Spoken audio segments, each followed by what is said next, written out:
بن زکریا ہیں، حضرت سید شیخ سیدنا شیخ احمد سرہندی فاروقی مجدد الفسانی ہیں، حضرت شاہ عبداللطیف بٹائی ہیں، حضرت خواجہ شاہ سلیمان قوسوی ہیں، حضرت خواجہ شمس الدین سیالوی ہیں، حضرت علامہ فضل حق خیر آبادی ہیں،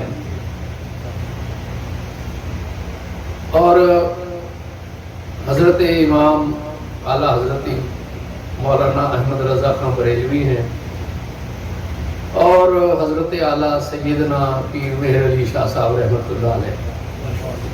یہ اکابر اولیاء ہیں جن کے عرس مبارک اس مہینے میں ہوتے ہیں۔ آج کی نشست میں مختصر اظہار خیال کے لیے میں نے قرآن پاک کی جس آیہ مبارکہ کی تلاوت کا شرف حاصل کیا ہے اور جو کلمات مبارکہ پڑھے ہیں وہ بالعموم عرس ہائے مبارک اور ذکر صالحین کی محفلوں میں پڑھے جاتے ہیں، ان کی تشریح ہوتی ہے، اور ان کی تشریح کے بہت سے پہلو ہیں، اللہ کے صالح بندوں کے فضائل ہیں، ان کی سیرتیں ہیں، ان کے کمالات ہیں، ان کی زندگی کے واقعات ہیں، اور ماحول اور معاشرے پر ان کے اثرات ہیں۔ یہ ساری چیزیں اس ذیل میں بیان ہوتی ہیں۔ میں آج کی نشست میں صرف ایک پہلو قرآن پاک کے حوالے سے یہ بیان کرنا چاہتا ہوں کہ جب ہم یہ کہتے ہیں کسی بھی ذات کے بارے میں کہ یہ ذات مبارک اللہ کے اولیاء میں سے، یہ اللہ کے ولی ہیں، تو ولی کسے کہتے ہیں؟ قرآن پاک نے اولیاء کا کیا تعارف کروایا؟ اس لیے کہ ولایت کیا ہے؟ ولایت ہے اللہ رب العزت کا قرب۔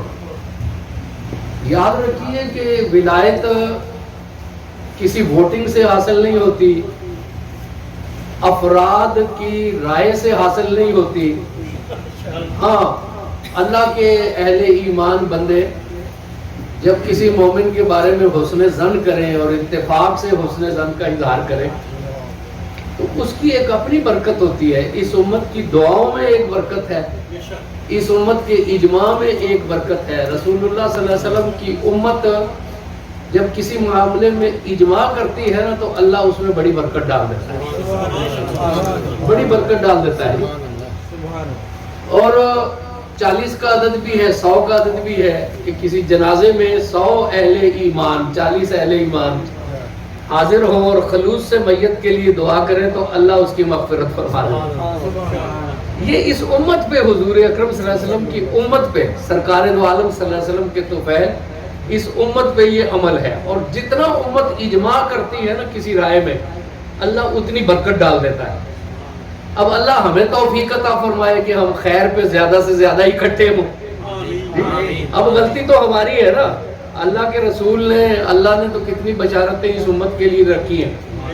اور درویش کہتے ہیں کہ امت جب اجماع کرتی ہے یا بہت اکثریت جب کسی ایک معاملے میں رائے دیتی ہے تو اللہ رب العزت اس میں ضرور برکت ڈال دیتا ہے کہ یہ حضور اکرم صلی اللہ علیہ وسلم میرے محبوب کی امت کی رائے ہے، امت اس پہ اکٹھی ہو گئی ہے خیر کے کام پہ۔ جی، یہ نہیں کہ امت فساد پہ اکٹھی ہو جائے تو اللہ کی قدرت کو امتحان میں ڈالے، نہیں، خیر کے کام پہ امت اکٹھی ہو جائے تو صالحین کہتے ہیں کہ اللہ اس کام میں ضرور برکت ڈال دیتا ہے، اور یہ نبی کریم صلی اللہ علیہ وسلم کی امت ہونے کا وسیلہ ہے، سرکار دو عالم صلی اللہ علیہ وسلم کا۔ تو امت کسی صالح کو کہے کہ یہ صالح ہے تو وہ امت بھی اجماع ویسے تو نہیں کرتی نا، مسلمانوں کی تو کسوٹی ویسے ہی بڑی سخت ہے، جی، تو وہ ہے۔ لیکن جو ولایت ہے نا یہ کسی ووٹنگ سے نہیں ہے، یہ میرے اور آپ کے انتخاب سے نہیں ہے، یہ اصل انتخاب کس کا ہے؟ اللہ کا ہے۔ جی، ولی کہتے ہیں مقرب کو، یوں سمجھے کہ ہم کہتے ہیں یہ اللہ کا دوست ہے، قریب ہے ولی، میں نہ بتاؤں گا ابھی۔ تو ولی اللہ کا مقرب ہے، وہ ہے جو اللہ کے قریب ہے۔ اب قاری یونس صاحب ہمارے میزبان ہیں، اگر ان کی مرضی نہ ہو تو میں یہاں ان کے قریب تو نہیں آ سکتا، اس نشست پہ بیٹھ کر میں اپنا اظہار خیال تو نہیں کر سکتا نا۔ جس کا گھر ہوتا ہے اسی کی مرضی ہوتی ہے۔ تو ولایت کس کا قرب ہے؟ اللہ کا قرب ہے۔ یہ کسی کی مرضی سے نہیں حاصل ہو جاتا کہ کوئی کہے کہ میں مقرب ہو جاؤں اللہ کا اور میں اللہ کی بارگاہ تک رسائی حاصل کر لوں۔ بھئی کیسے رسائی حاصل کرو گے؟ اللہ اپنے گھر کا دروازہ کھولے گا تو جاؤ گے، اللہ اپنے قریب آنے دے گا تو آؤ گے نا۔ یہ کوئی ذات والا تبار مالک الملک ہے، وہ قادر و قوی اور قدیر ہے، کسی کی طاقت بھی اس سے زیادہ نہیں ہے۔ اس پہ زور کس کا چل سکتا ہے جی؟ اس پہ کس کا زور چل سکتا ہے؟ وہ تو اپنی مرضی کا ہے۔ حکیم عبدالحی قبلہ ایک دن بڑی خوبصورت بات کہنے لگے، وہ کہنے لگے نہ وہاں زر چلتا ہے، نہ زور چلتا ہے، نہ زاری چلتی ہے، چلتی اس کی اپنی رضا ہی ہے جی۔ نہ وہ زور سے، نہ زر سے، نہ زاری سے جی۔ اصل بات کیا ہے کہ اس کی اپنی مرضی ہے کہ وہ کس چیز پہ راضی ہے، کس چیز کو وہ قبول فرما لے۔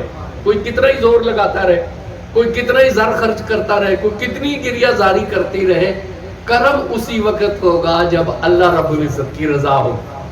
تو اللہ نے جسے اپنے قریب کیا وہ ولی ہے نا۔ تو سب سے پہلے اللہ کریم سے ہی پوچھے نا کہ ولی کہتے کس ہیں؟ ولی کی نشانی کیا ہے؟ ولی کے دو معنی ہیں۔ حضرت داتا گنج بخش رحمۃ اللہ علیہ فرماتے ہیں کہ ولی کے دو معنی، ایک مقرب اور دوسرا متصرف۔ حقیقت میں یہ معنی لازم و ملزوم ہے۔ کیوں؟ ایک شخص جب اللہ کا مقرب ہو جائے تو پھر لامحالہ طور پر وہ اللہ کی صفات کا مظہر بن جائے گا، اللہ کی قدرتوں کا عکس اس میں آئے گا۔ اس لیے کہ حسن کے جو قریب ہوتا ہے وہ لامحالہ طور پر خوبصورت ہو جاتا ہے۔ صحبت سالے تورا سالے کنت، صحبت تالے تورا تالے کنت، سالے کی صحبت سالے بنا دیتی ہے۔ تو جب دنیا میں انسانوں کی صحبتیں اثر کرتی ہیں، پھولوں کی پتیوں کے ساتھ آپ مٹی رکھ دیں تو اس میں بھی خوشبو آ جاتی ہے، پھولوں کے ساتھ کسی چیز کو گوندھ کر رکھ دیں ان میں خوشبو سرایت کر جاتی ہے۔ تو وہ تو اللہ ہے۔ اللہ کریم کا قرب کسی کو نصیب ہو جائے اور پھر انسان جو اشرف المخلوقات ہے، ذکر سے فکر سے وہ اس کا مقرب ہے اور اس کا تزکیہ باطن بھی ہے، آئینہ دل بھی صاف ہے، اس پر تجلیاں پڑ رہی ہیں اللہ رب العزت کے نور کی، تو پھر وہ بندہ کیسے عام بندہ رہے گا؟ یقیناً اس کے باطن پہ کوئی نہ کوئی اثر تو مرتب ہوگا۔ کیوں؟ ہر چیز کی صحبت کا اثر ہے، ہر رنگ جو ہے وہ چڑھتا ہے، ہر رنگ چڑھتا ہے۔ آپ یہ دیوار کو پہلے صاف کریں، اس کے بعد جو ہے وہ اس پہ نیا رنگ چڑھا دیں تو رنگ اگر ہو تو وہ تو چڑھتا ہی ہے نا۔ تو سب سے اچھا رنگ قرآن نے کیا کہا؟ صبغۃ اللہ، صبغۃ اللہ ہی احسن، کہ سب سے اچھا رنگ تو اللہ کا ہی چڑھتا ہے نا۔ تو یہ کیسے ہو سکتا ہے کہ ہمارا بنایا ہوا رنگ تو چڑھ جائے اور جسے اللہ سب سے آسن فرما رہا ہے وہ رنگ نہ چڑھے؟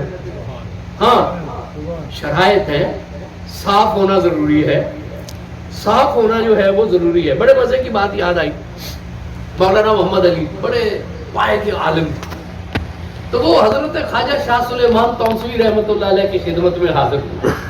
استاد زمانہ تھے، خواجہ شمس الدین سیالوی ان کے مرید تھے، اور وہ انہیں بڑا شوق تھا کہ میں کسی اللہ والے کی خدمت میں جاؤں اور میرا تزکیہ باطن بھی ہو، علم سے اگلی منزلیں بھی ملے، معرفت بھی نصیب ہو۔ بعض اوقات انسان علم کے غرور میں بھی آ جاتا ہے نا، لیکن وہ درویش تباہ تھے، استاد زمانہ تھے، لوگ انہیں ڈھونڈتے تھے۔ مکھڈ شریف ضلع اٹک میں ایک جگہ ہے، ممکن ہے کچھ لوگ وہاں کے ہوں، تو وہ ہمیشہ کوشش کرتے کہ کسی درویش کی خدمت میں جائیں۔ گاؤں والے انہیں جانے نہیں دیتے، وہ کہتے تھے جی آپ کا بابرکت وجود ہے، اتنے لوگ آ رہے ہیں، پڑھ رہے ہیں، تو آپ کو کیا ضرورت ہے کسی سے بیعت کرنے کی، اور آپ کی ساری منزلیں طے ہیں، بس آپ یہاں ہی رہے۔ ایک دن وہ رات کو اٹھے، حضرت شمس الدین سیالوی ان کے پاس پڑھتے تھے، دونوں جو ہے انہوں نے کہا آؤ، کشتی میں بیٹھ گئے دریائے سندھ میں اور چلتے ہوئے تونسا شریف پہنچے۔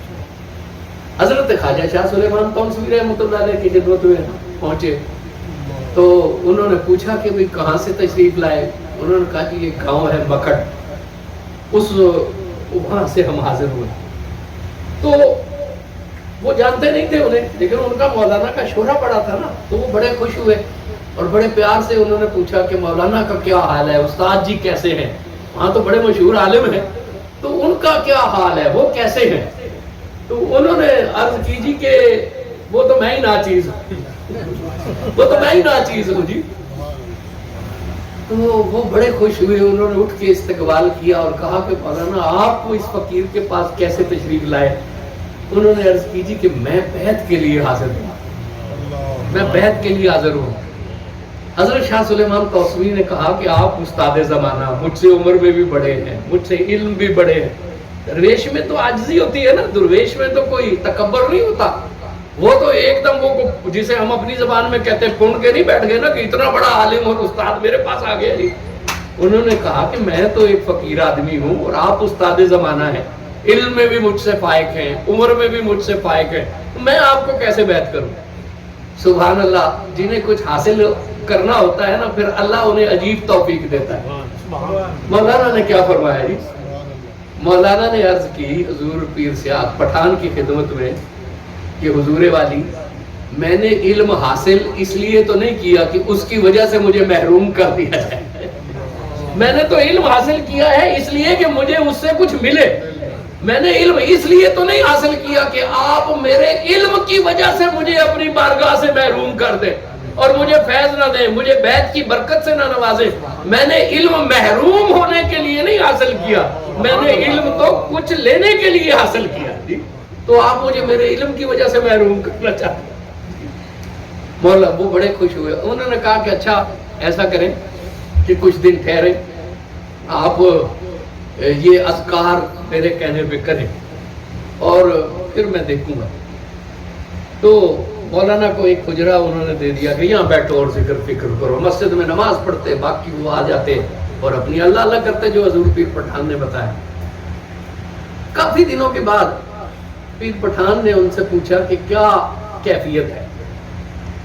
تو چونکہ جب کوئی مرشد پوچھے نا تو پھر صاف دلی سے بتانا چاہیے، یہ سنت ہے حضور اکرم کی اور صحابہ کی، پھر پوری بات بتانی چاہیے، اس لیے کہ آپ طبیب اور ڈاکٹر سے مرض چھپائیں گے تو پھر وہ علاج کیسے کرے گا جی؟ اور اللہ والے تو بابصیرت بھی ہوتے۔ تو مولانا نے عرض کی کہ حضور میں پہلے بھی ذکر فکر کرتا تھا، نماز پڑھتا تھا، ظاہر ہے بڑے نیک انسان تھے اور ایک کیفیت مجھے نصیب ہوتی تھی، لیکن جب سے آپ کے بتائے ہوئے اوراد میں نے شروع کیے ہیں نا تو وہ کیفیت بھی ختم ہو گئی ہے، کوئی بے ذوقی سی ہے، بے کیفی سی ہے، کوئی کیف محسوس نہیں ہو رہا، جو پرانی کیفیت تھی نا وہ بھی ختم ہو گئی ہے اور نئی تو نہیں شروع ہوئی۔ بڑی صاف دلی سے انہوں نے عرض کی۔ سبحان اللہ، حضور پیر پٹھان نے نا جوش میں آ گئے اور انہوں نے وہ بات بتائی جو معرفت کے متلاشی ہر شخص کو سمجھنی چاہیے، ہر شخص کو سمجھنی چاہیے۔ انہوں نے ارشاد فرمایا کہ پرانا رنگ اترے گا تو نیا چڑھے گا نا، پرانا رنگ اترے گا تو نیا چڑھے گا، لگے رہے، ابھی تو پرانا اتر رہا۔ ہم دیوار پہ رنگ کرنا چاہتے ہیں نا تو پہلے ریگمال سے کسی سے پہلا رنگ کھرچتے ہیں، اس لیے کہ اگر پہلا رنگ کھرچا نہ جائے وہ اسی طرح ہی ہو تو پھر پچھلا دوسرا رنگ بھی صحیح طریقے سے چڑھتا نہیں ہے۔ اگر کوئی اور رنگ اس پہ چڑھانا ہے، یہی رنگ دوبارہ نہیں کرنا، تو پھر اس رنگ کو پہلے اچھی طرح ریگمال سے کھرچنا پڑے گا، جب اسے صاف آپ کر دیں گے پھر نیا رنگ چڑھے گا۔ حضور پیر پٹھان نے کیا کہ بیا رنگ ڈھے سی تے نما چڑھ سی نا، لد سی تے نما چڑھ سی، سرائکی میں انہوں نے کہا کہ بیا لد پرانا جو ہے وہ ختم ہو جائے گا۔ ہم اپنی آسان سی زبان میں انہوں نے کہا کہ پرانا ختم ہوگا تو نیا چڑھے گا نا۔ تو یہ اس لیے لگے رہے اور تنگ دل نہ ہو، ابھی تو پرانی کیفیت جو ہے وہ زائل ہو رہی ہے، یہ بڑی سبق ہے۔ یہ تو وہ تو خیر معرفت والوں کی باتیں ہیں نا، ہمارے کئی نوجوان وہ پختہ ارادہ کر لیں، نماز پڑھیں، پھر وہ تیسرے چوتھے دن کہنے لگتے ہیں کہ بڑے دن ہو گئے نمازیں پڑھ رہے ہیں، حاصل تو ہوا کچھ نہیں جی، حاصل تو ہوا کچھ نہیں۔ تو بھئی اللہ کے بندو، حاضری جو ہے وہ بذات خود ایک حصول ہے۔ اللہ کے گھر میں آ گئے ہو نا تو اللہ کے گھر میں حاضر ہو جانا بھی ایک بہت بڑا حصول ہے، اور لگے رہو، جب اللہ رب العزت کا دل ہوگا اللہ کرم فرما دے گا۔ اپنی کوشش تو جاری رکھو نا، اپنی کوشش تو جاری رکھو، اپنی کسوٹیاں نہ بناؤ نا، اللہ کو بہتر پتا ہے کہ اس نے کیا دینا ہے اور کب دینا ہے۔ اللہ کو بہتر پتا ہے کہ اندر کتنا صاف ہوا اور کتنا صاف نہیں ہوا. تمہیں اللہ کی توفیق نصیب ہو گئی ہے, آ جاؤ. مسجد میں آج جانا ہی اللہ رب العزت کی ایک توفیق ہے. امام غزالی رحمت اللہ علیہ نے بڑی خوبصورت بات لکھی. امام غزالی فرماتے ہیں کہ بنی اسرائیل کے ایک نبی اللہ کا پیغام سناتے تھے, لوگوں کو بشارتیں دیتے تھے, ڈراتے بھی تھے کہ بھئی ان حرکتوں سے باز آ جاؤ اور اللہ اللہ کرو. ایک دن قوم کے اوباش لوگ, بدمعاش لوگ, کئی ہوتے ہیں نا خود سر, انہیں کوئی سمجھاتا ہے تو وہ آگے سے جو ہے وہ تمسخر کرتے ہیں. وہ انہیں سمجھا رہے تھے, اللہ کے نبی, یہ کوئی عام آدمی بھی نہیں, اللہ کے نبی سمجھا رہے تھے. اور وہ ان قوم کے لوگوں نے کہا کہ جناب بڑے دن ہو گئے, آپ ہمیں ڈرا رہے ہیں کہ گرفت میں آ جاؤ گے, یہ ہو جائے گا, پکڑ میں نہ آ جاؤ, سمجھ جاؤ, کہیں ایسا نہ ہو کہ اللہ کا عذاب آ جائے, اللہ کی گرفت ہو جائے, اس سے پہلے سمجھ جاؤ. انہوں نے کہا جی کتنے سال ہو گئے, ہوا تو کچھ بھی نہیں, نہ کوئی عذاب آیا, نہ کوئی تیز آندھی آئی ہمیں اڑا کے لے گئی, نہ کوئی طوفان کے جھکڑ چلے, نہ کوئی زمین پھٹی اور ہم آس گئے, نہ کوئی پتھروں کی بارش ہوئی, کچھ بھی نہیں ہوا, بس یہ کہنے کی باتیں ہیں, کچھ بھی نہیں ہوتا. امام غزالی کہتے ہیں کہ اللہ رب العزت نے اس پاک نبی کے دل پہ وحی کی کہ ان لوگوں کو کہو کہ تم عذاب میں تو پھنسے ہوئے ہو. تم کیسے کہتے ہو کہ عذاب نہیں ہے؟ عذاب میں تو تم ہو, عذاب میں تو تم ہو. اور کس عذاب میں تم ہو کہ ہو تم اللہ کے بندے اور تمہیں اللہ کے گھر میں حاضری کی توفیق نصیب نہیں ہے. ہو تم اللہ کے بندے اور تمہاری زبانیں اس کے ذکر کی لذت سے آشنا نہیں ہے, تمہارے دل اس کی محبت میں نہیں دھڑک رہے, تمہیں اور کون سے عذاب کی ضرورت ہے؟ اس سے بڑا عذاب کیا چاہیے کہ تم اللہ کے بندے ہو اور اللہ کی یاد سے محروم ہو. اللہ تمہیں اپنے گھر میں داخل نہیں ہونے دیتا, اللہ رب العزت تمہیں اپنی بارگاہ میں حاضر ہونے کی توفیق نہیں دے رہا. اگر تمہیں عقل ہو تو اس سے بڑا اور کیا عذاب ہے؟ کوئی عذاب ضروری ہے کہ پتھر برسے, کوئی عذاب ضروری ہے کہ سیلاب تمہیں بہا کر لے جائے, عذاب کوئی ضروری ہے کہ کوئی چیخ سنائی دے اور زمین میں تم دھس جاؤ. اللہ نے فرمایا کہ سب سے بڑا عذاب تو انسان کے لیے یہی ہے کہ وہ انسان ہے, اللہ کا بندہ ہے اور اللہ کے ذکر کی لذت سے محروم ہے, اللہ کے گھر کی حاضری سے محروم ہے. تو میاں جسے اللہ کے گھر کی حاضری ملنی شروع ہو جائے, اس سے بڑھ کر اور کون سی نعمت ہے؟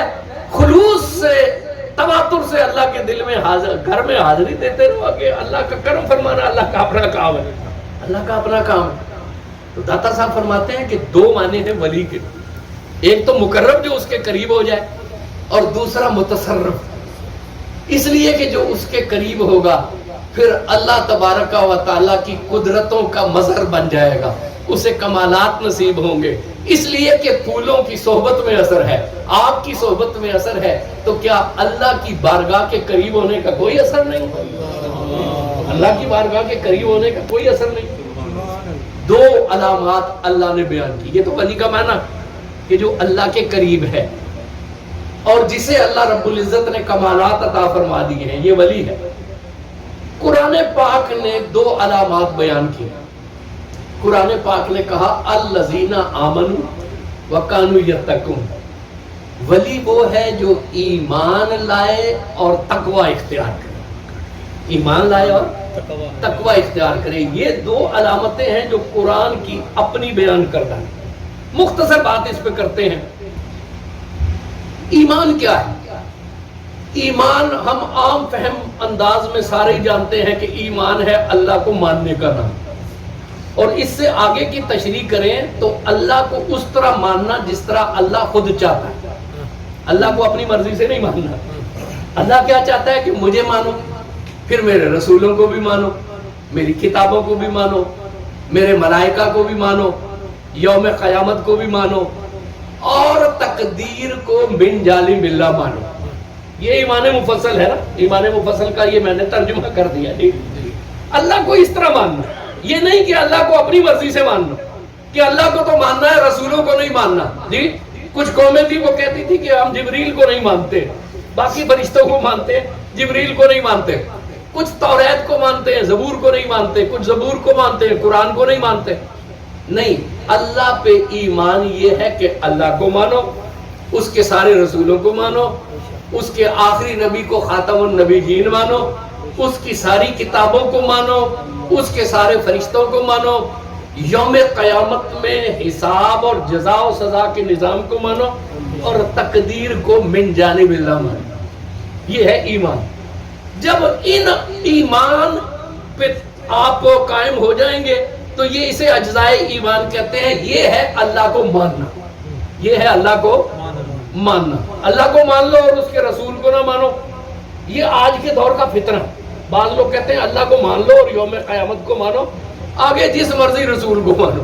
نہیں بھائی، سارے رسولوں کو مانو اور جو سسٹم اس نے دیا ہے اس کے مطابق مانو، تب اللہ کے نزدیک ایمان قابل قبول ہے۔ ایمان کے معاملے میں اپنی مرضی نہیں چلتی، اپنی مرضی نہیں چلتی۔ آپ ہم سب امریکہ میں آئے ہیں تو کیا اپنی مرضی کا ہم نے کوئی ایک ویزا پرنٹ کروایا اور اس پہ سٹیمپ لگا کے آ گئے، یا ویزے کا وہ پروسیس ہم نے طے کیا ہے جو ملک والوں کی اپنی مرضی ہے؟ تو ایمان بھی جو ہے وہ اللہ کی مرضی پہ ہے نا۔ کوئی مشہور شخص مرتا ہے تو اب فیس بک پہ بحث شروع ہو جاتی ہے کہ اس کے اعمال ایسے تھے، یہ جنتی ہے یا نہیں ہے۔ بھائی اس کا فیصلہ ہم نے کرنا ہے۔ ہر ملک کا اپنا ایک ویزا سسٹم ہے اور یہ اللہ نے کہہ دیا ہے، یہ ہم نے نہیں کہا، یہ کسی عالم نے، مفتی نے نہیں کہا۔ اللہ نے کہا ہے کہ آخرت میں خیریت سے داخل ہونے کے لیے جو ویزا ہے اس کا نام ہے ایمان، اس کا نام ہے۔ پہلے ایمان ہوگا، اس کے بعد عمل ہوگا۔ ایمان ہوگا تو پھر عمل کے مطابق اللہ کا کرم ہوگا۔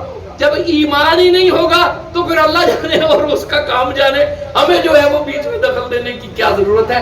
ہم تو صرف وہ بات بتا سکتے ہیں جو اللہ نے خود فرمائی، اور اللہ نے کیا فرمایا کہ اس جہان میں خیریت سے جانے کا ویزا ہے ایمان، اسے ایمان کہتے ہیں۔ ہمیں اپنا فلسفہ بیچ میں گھڑنے کی کیا ضرورت ہے جی؟ ہمیں اپنے جو ہے وہ بحثیں کرنے کی کیا ضرورت ہے کہ وہ جنت میں جائے گا یا کہاں جائے گا؟ بھئی ایماندار ہے تو اس کے لیے دعا کرو، اگر اس کا ایمان ثابت نہیں ہے تو پھر چپ کر جاؤ جی، پھر چپ کر جاؤ نا، پھر اللہ جانے اور وہ جانے۔ ہاں دعا اسی وقت ہم کر سکتے ہیں، فاتحہ اسی وقت پڑھ سکتے ہیں جب ہمارے پاس یہ ثبوت ہو کہ یہ ایمان سے دنیا سے گیا جی۔ کیوں؟ یہ اصول کس نے بتایا ہے؟ خود اللہ نے بتایا۔ جب اللہ نے بتایا تو ہم اللہ کے اصول کے پابند ہیں نا، یہ کسی کا فتویٰ نہیں ہے، یہ کسی کا اجتہاد نہیں ہے۔ تو اللہ نے فرمایا کہ پہلی شرط کیا ہے؟ ایمان۔ اب دیکھیں نا، اللہ کو ماننا، اسے کہا گیا ایمان۔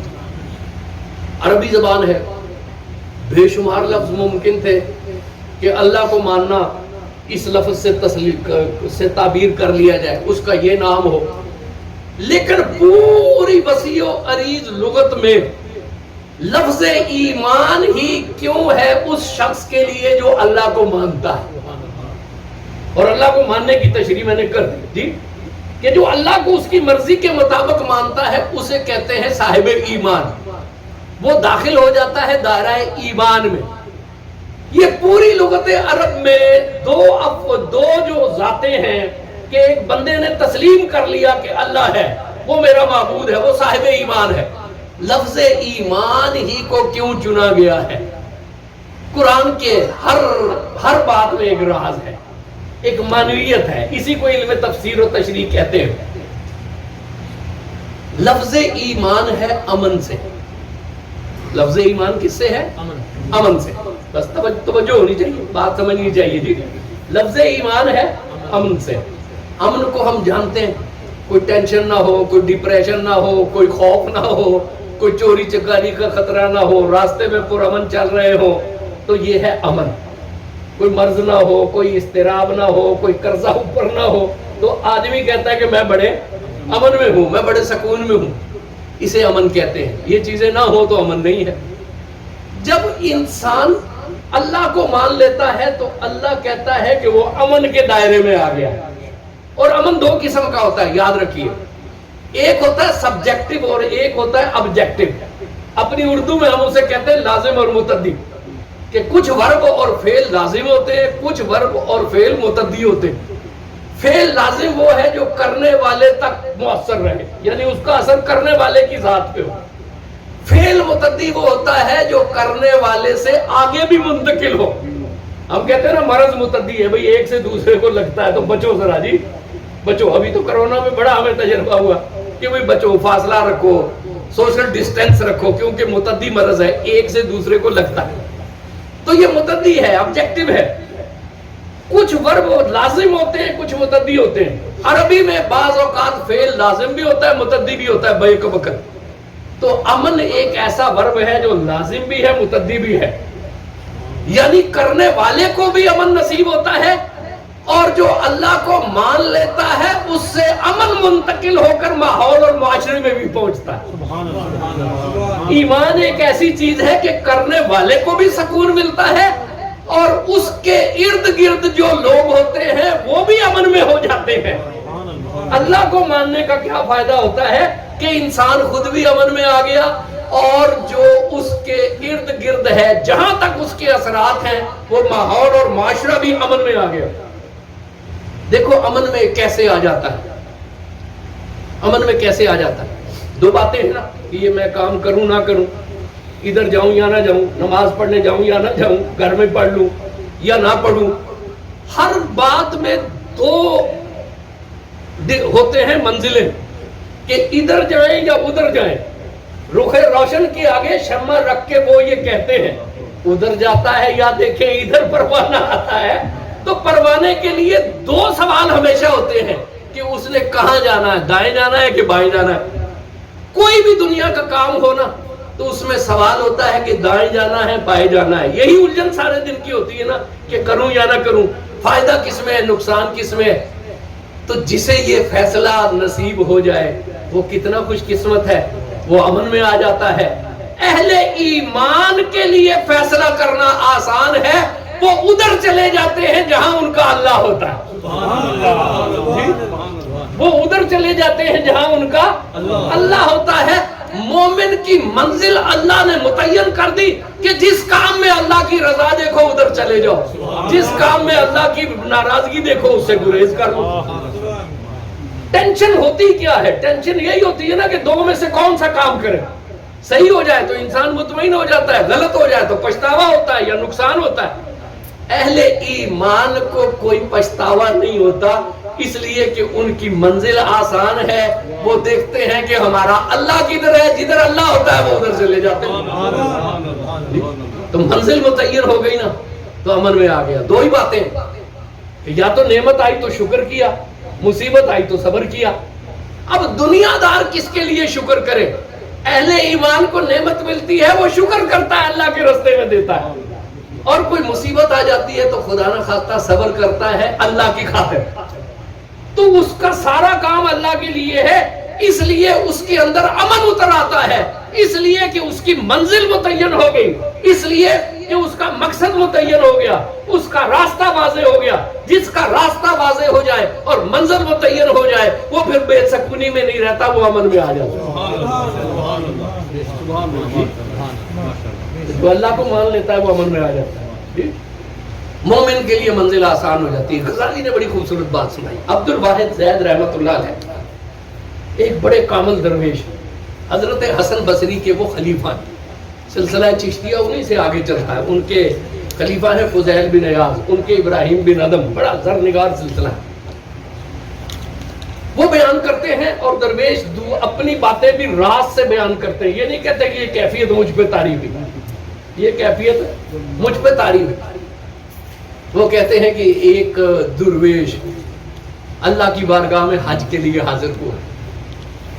وہاں اس نے بڑی وارفتگی سے کہا لبیک لبیک. ایک صاحب جو پہلے سے طواف کر رہے تھے اور وہاں پہ موجود تھے، وہ یہ سن کے حیران ہوئے. ان کی باطنی بصیرت بیدار تھی. کچھ لوگوں کی جیسے میں نے پہلے تشریح کر دی کہ اللہ باطن کی آنکھیں اور باطن کے کان کھول دیتا ہے. جب آنے والے نے بڑی وارفتگی سے شوق سے حاضری لگوائی کہ لبیک اللہم لبیک، تو وہ درویش جو پہلے سے وہاں موجود تھے انہوں نے سنا کہ اندر سے آواز آ رہی ہے لا لبیک. کوئی حاضری نہیں، کوئی حاضری نہیں بھائی جی. انہوں نے پھر کہا لبیک، اندر سے پھر آواز آئی لا لبیک. وہ جب بھی لبیک کہتے ہیں نا اندر سے آواز آتی ہے لا لبیک. وہ سن رہے آخر خلوص غالب پہ آ گیا کہ بھئی اتنی محنت سے یہ حج پہ آیا ہے اور اس کا حج قبول نہیں ہو رہا، تو میں اسے کوئی نصیحت کروں. انہوں نے کہا وہ اللہ کے بندے، او بھلے انسان، تجھے بھی کچھ پتا ہے کہ تیرے ساتھ کیا ہو رہا ہے؟ اس نے کہا جی کیا ہو رہا ہے؟ میں سن رہا ہوں، مجھے اللہ نے بصیرت دی ہے کہ جب بھی تم اللہ کی بارگاہ میں حاضری لگواتے ہو، لبیک، اندر سے آواز آ رہی ہے لا لبیک، لا لبیک، تمہاری حاضری قبول نہیں ہو رہی. اس نے ایک آ بھر کے کہا کہ شیخ یہ کوئی نیا معاملہ نہیں ہے، 40 سال ہو گئے جب بھی میں آ کے حاضری لگواتا ہوں یہی آواز سنتا ہوں. انہوں نے کہا یہ تم نہیں سن رہے، میں بھی سن رہا ہوں. آپ کو یہ سنائی نہیں دے رہی، مجھے بھی سنائی دے رہی ہے. جب بھی میں اندر سے آتا ہوں، جب بھی میں آتا ہوں یہی آواز سنتا ہوں.